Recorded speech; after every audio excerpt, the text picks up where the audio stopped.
حاضرین، ابھی آپ کے سامنے قرآن مقدس کے مختلف صورتوں سے مختلف آیتیں تلاوت کی گئی ہے۔ آج کے اس خطبہ جمعہ میں انہی آیتوں کو سامنے رکھتے ہوئے کچھ مفید اور قیمتی باتیں آپ کے گوش گزار کرنے کی کوشش کروں گا۔ دعا فرمائیے کہ اللہ تبارک و تعالی ہمیں صحیح کہنے اور کہی ہوئی باتوں پر سب سے پہلے کہنے والے کو، پھر تمام سننے والوں کو اللہ عمل کی توفیق عنایت فرمائے، آمین۔ حاضرین، اللہ رب العالمین قرآن مجید میں انسانوں کی تخلیق کا مقصد کو بیان کرنے کے بعد سورہ ملک کے اندر تبارک الذی بیدہ الملک میں ایک آیت نازل کیا اور اس میں یہ کہا الذی خلق الموت والحیات لیبلوکم ایکم احسن عملا۔ اللہ رب العالمین حیات کو، موت کو بنایا اور پیدا کیا، زندگی کو دیا، زندگی کے بعد پھر موت۔ تو حیات اور موت کو بنانے کا، پیدا کرنے کا، بھیجنے کا مقصد کیا ہے؟ اللہ تبارک و تعالیٰ دو ٹوک لفظوں میں سنا دیا، لِيَبْلُوَكُمْ أَيُّكُمْ أَحْسَنُ عَمَلًا، تاکہ ہم دیکھ لیں کہ ہمارے بندوں میں کون اچھا عمل کرنے والا ہے۔ عمل کے اعتبار سے کس کا عمل اچھا ہے، کس کا عمل خراب ہے، ایمان کے اعتبار سے کس کا ایمان کتنا مضبوط اور مستحکم ہے اور کس کا ایمان کتنا کمزور ہے۔ تو معلوم ہوا کہ اس دنیا میں ہماری آپ کی خلقت کے بعد اللہ تبارک و تعالی آزمائشوں کا سلسلہ شروع کرنے والا ہے۔ حیات اور موت سے ہی آزمائش کا سلسلہ شروع ہو جاتا ہے، لیکن اس کے باوجود اللہ تبارک و تعالی قرآن مجید سورۃ البقرہ میں اس بات کو اعلانیہ طور پر بیان فرماتے ہوئے کہا کہ اے میرے بندو، ہم تمہیں آزمائیں گے بہت ساری چیزوں کے ذریعے سے، جیسا کہ اللہ رب العالمین نے فرمایا وَلَنَبْلُوَنَّكُمْ بِشَيْءٍ مِّنَ الْخَوْفِ وَالْجُوعِ وَنَقْصٍ مِّنَ الْأَمْوَالِ وَالْأَنفُسِ وَالثَّمَرَاتِ وَبَشِّرِ الصَّابِرِينَ الَّذِينَ إِذَا أَصَابَتْهُمْ مُصِيبَةٌ قَالُوا إِنَّا لِلَّهِ وَإِنَّا إِلَيْهِ رَاجِعُونَ۔ اللہ تبارک و تعالی کھلے لفظوں میں کہا اے میرے بندو، میں تمہیں آزماؤں گا اور تمہاری آزمائش کئی طرح سے ہوگی۔ ہم اور آپ یہ سوچتے ہیں کہ دنیا میں جب پیدا ہوئے ہیں تو اب ہمارے سامنے کوئی آزمائش کی گھڑی نہ آئے۔ جس طرح ہمارے معاملات چلتے ہیں، جس طرح ہمارے کاروبار چلتے ہیں، جس طرح ہمارے روزمرہ کی زندگی ہے ہم اور آپ گزار رہے ہیں،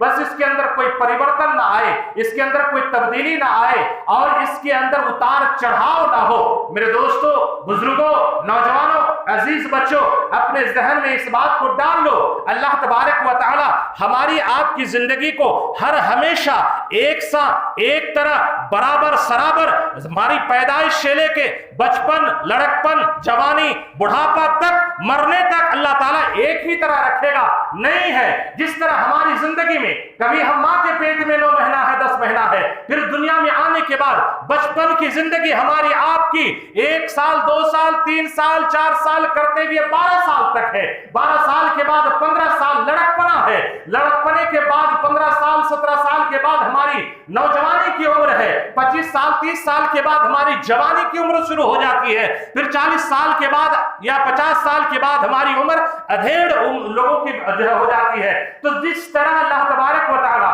ہماری آپ کی زندگی میں پریورتن لاتا ہے، اسی طرح اللہ تبارک و تعالی ہماری زندگی میں، روزمرہ کے معاملات میں، کاروبار میں، لین دین میں اور زندگی گزارنے کے اصول اور ضابطے میں، اسی طرح اللہ تبارک و تعالی تبدیلی لاتا ہے۔ اور اس تبدیلی کا ذکر قرآن کے اندر بیان کرتے ہوئے اللہ رب العالمین نے اشارہ فرماتے ہوئے کہا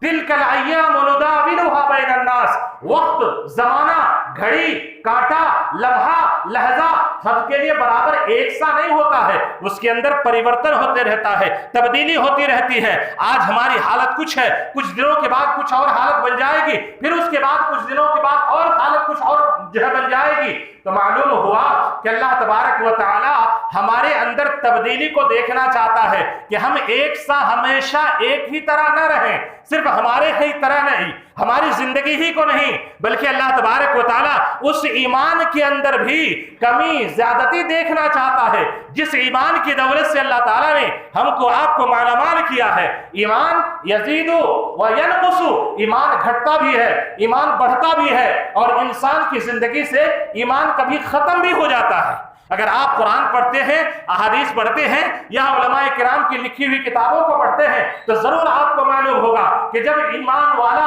بندہ مومن کوئی گناہ کرتا ہے تو اللہ تبارک و تعالیٰ اس کی ایمان میں لغزش لاتا ہے، ایمان اس کا لڑکھڑاتا ہے، اور پھر جب وہ گناہ میں خاص طور پر زناکاری کرتا ہے، چاہے وہ رات کی تاریکی میں ہو، دن کے اجالے میں ہو، علاقے میں ہو، علاقے سے باہر ہو، کہیں بھی جب وہ زنا کرتا ہے، نبی علیہ السلام کی حدیث ہے کہ اس کے دل سے اس کا ایمان نکل جاتا ہے، اب وہ مومن نہیں رہتا ہے، اب وہ مسلمان نہیں رہتا ہے، زناکار، زنا کرنے والا۔ تو ایمان کی حالت ہمارے آپ کے اندر ایک سا نہیں ہے، کبھی ایمان گھٹتا ہے، کبھی ایمان بڑھتا ہے، کبھی ایمان جب ہمارے آپ کے روح سے، جسم سے نکل بھی جاتا ہے اور خارج بھی ہو جاتا ہے۔ تو یہ آزمائش کی گھڑیاں ہیں، یہ آزمائش کے سلسلے ہیں۔ کبھی ہم اور آپ دیکھتے ہیں دنیا کے اندر پریشانی ہی پریشانی ہے، کسی کے گھر میں دیکھو تو کوئی بیمار ہی بیمار ہے، کسی کے ہاں دیکھو تو مال میں کمی ہی کمی ہے، تنگ دستی ہی تنگ دستی ہے، مجبوری ہی مجبوری ہے، پریشانی ہی پریشانی ہے۔ تو میرے دوستو، یہ جو سب کچھ ہم اور آپ دیکھ رہے ہیں اپنے گاؤں میں، سماج میں، سوسائٹی میں، ماحول میں، تو یہ اللہ رب العالمین کی جانب سے دیا ہوا ہے۔ جب اس طرح کی کوئی مصیبت آ جائے، کوئی پریشانی سے ہم اور آپ دوچار ہونا شروع ہو، تو اس وقت ہمیں پریشانی سے گھبرانا نہیں چاہیے۔ الذین اذا اصابتهم مصیبہ قالوا انا للہ وانا الیہ راجعون۔ جب اس طرح کی کوئی مصیبت آ جائے، کوئی پریشانی آ جائے، گھر میں کوئی بیماری پڑ رہا ہے، بیمار ہی بیمار چل رہا ہے، گھر میں برکت نہیں ہو رہی ہے، گھر میں مال نہیں آ رہا ہے، گھر میں پیسے نہیں ٹکتے ہیں، گھر میں اور بھی کئی طرح کی پریشانیاں ہیں، تو اس وقت انا للہ وانا الیہ راجعون پڑھو، اور پڑھنے کے بعد اللہ سے اپنا رشتہ مضبوط کرو، توبہ کرو، استغفار کرو۔ میرے دوستو، انہی چیزوں کا تذکرہ ان آیتوں میں کیا ہے جو آیتیں آپ کے سامنے تلاوت کی گئی ہے۔ چنانچہ سورہ بقرہ کی اس آیت میں اللہ تبارک و تعالیٰ نے کہا وَلَنَبْلُوَنَّكُمْ بِشَيْءٍ مِّنَ الْخَوْفِ، ہم اپنے بندوں کو بہت ساری چیزوں کے ذریعے آزمائیں گے، آزماتے ہیں۔ ان ساری چیزوں میں ہم اور آپ اس کا شمار نہیں کر سکتے ہیں۔ آج ہماری حالت کچھ ہے، کل اور کچھ حالت ہوگی، پرسوں اور کچھ حالت ہو سکتی ہے۔ تو اللہ تبارک و تعالیٰ کا اعلان کہ بہت ساری چیزوں کے ذریعے سے میں اپنے بندوں کو آزماتا ہوں۔ ان ساری چیزوں میں من الخوف، ایک چیز پہلے نمبر پر اللہ رب العالمین نے ذکر کیا، خوف، ڈر، اور ڈر کا، بھے کا ماحول، ڈر کا ماحول، خوف کا ماحول۔ میرے دوستو، ہم اور آپ جس ملک میں سانس لے رہے ہیں، اس ملک کے اندر ابھی چند مہینوں پہلے ہمارے آپ کے اوپر ایک ایسا ڈر کا ماحول بنایا گیا کہ ہم میں، آپ میں جتنے بھی لوگ ہیں، ہر آدمی ایک طرح ڈر اور خوف کے سائے تلے جی رہا تھا۔ یعنی میرا جو ہے کہنے کا مقصد، اشارہ اس بات کی طرف ہے، جب موجودہ حکومت نے اعلان کیا NRC کا یا NPR کا یا CAA کا، تو اس وقت ہر مسلمان گھبرایا ہوا تھا، ہر ایمان والا بندہ گھبرایا ہوا تھا۔ اب ہمارا حال کیا ہوگا؟ ہم کہاں سے آئے ہیں؟ ہمارے باپ دادا کہاں تھے؟ ان کے پاس کیا پروف ہے یا پروف نہیں ہے؟ کہاں سے پروف لائیں گے؟ کہاں سے کاغذ لائیں گے؟ اور کاغذ لا کر حکومت کو دکھائیں گے تب ہماری یہاں موجودگی پکی ہوگی،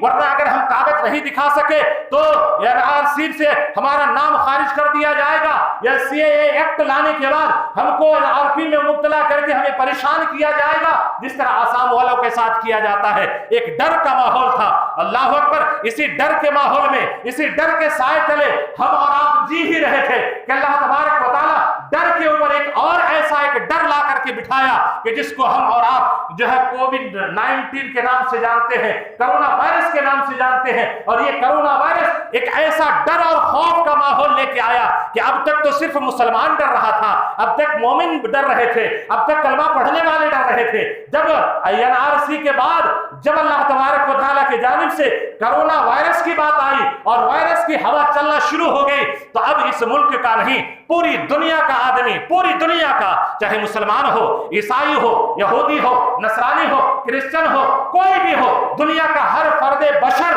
اس کے دل میں یہ خوف کہ کہیں کرونا کی بیماری ہمیں لاحق نہ ہو جائے اور ہم پریشان نہ ہو جائیں، اور سرکار کے اندر حکومت میں حکومت کرنے والے لوگوں کے دلوں میں اس کا ڈر اتنا بیٹھا کہ 22 مارچ کو جو ہے عام جنتا کرفیو لگایا گیا، اور 23 مارچ کو کھلی چھوٹ دی گئی اور 24 مارچ سے بالکل لاک ڈاؤن کر دیا گیا کہ کہیں کا بھی آدمی کہیں نہیں جا سکتا ہے. اب اپنی جگہ پر رہنا ہے, چاہے بھوکے رہے, پیاسے رہے یا کچھ بھی کرے, اپنی جگہ پر رہنا ہے, یہاں سے کہیں کسی کو ہلنا نہیں ہے. اب اس حالت میں ذرا اندازہ لگاؤ جو باہر پھنسے ہوئے تھے, چاہے کیرلا میں ہو, چاہے بمبئی میں ہو, چاہے دلی میں ہو, چاہے ملک کے اور کسی کونے میں اور حصے میں ہو, ڈر اور خوف کا ماحول اتنا طاری تھا اور اتنا بھیبھیت انسان بنا ہوا تھا کہ کھانے کے لیے بھی آدمی ترس ہو گیا تھا اور دانے دانے کا محتاج بن گیا تھا. اللہ تبارک و تعالیٰ کیا نہیں کر سکتا ہے؟ جو مسلمانوں کو ڈرا رہا تھا, جو مسلمانوں کو خوف دلا رہا تھا, اللہ تبارک و تعالیٰ ایک ایسا وائرس بھیجا. ویسے تو ہم اور آپ ہر روز 3 لاکھ سے زیادہ وائرسوں کا مقابلہ کرتے ہیں, اس کا کوئی شمار نہیں. ایک چھوٹا سا وائرس کے ذریعے سے اتنا دل میں ڈر پیدا ہوا, ہم مسلمانوں سے زیادہ